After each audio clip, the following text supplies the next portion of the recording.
imtihonda o'tiribsizda bir savolga aqlingiz yetmayapti, miyangizga kelmayapti. O'zim har doim sinaydigan usul sizda ham 100% ishlaydi. Kecha tarix fanidan milliy sertifikat imtihoniga kirib chiqqan abituriyentlarga iltimosnoma qilgan edik. Ya'ni mana shu video ostiga imtihonda tushgan savollarni albatta esingizda qolganini yozib keting degan edik. Yozgan abituriyentlarimizdan Alloh rozi bo'lsin.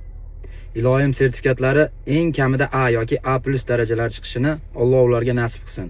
Endi yozmagan abituriyentlarga e'tirozimiz yo'q. Chunki ular rash modelda o'ylashdimi, bilmayman, yoki yozishga erinishdimi, bu o'zlarining ishi.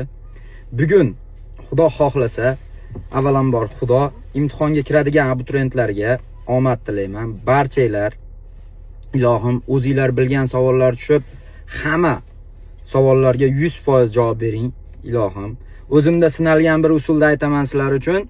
Albatta 100% ishlaydi. Imtihonda o'tiribsiz. Birinchi imtihonga kirishdan oldin ota-onadan duoda olib chiqasiz albatta. Imtihonda o'tiribsizda qiyin savol tushyapti, bilmayapsiz. 3 marta ixlosda o'qing. Xudo xolasa inshaalloh ana shu savol sizga ham juda osonlik bilan miyangizga keladi va uni to'g'ri javob topasiz. O'zim doim shu ishni qo'llayman. Inshaalloh sizda ham foydasi tegadi inshaalloh. Barchalardan Alloh rozi bo'lsin. Imtihonga kiradigan abituriyentlar hammanglarga eng kamida A yoki A+ sertifikatlar nasib qilsin. Jon ilohim bo'lsin.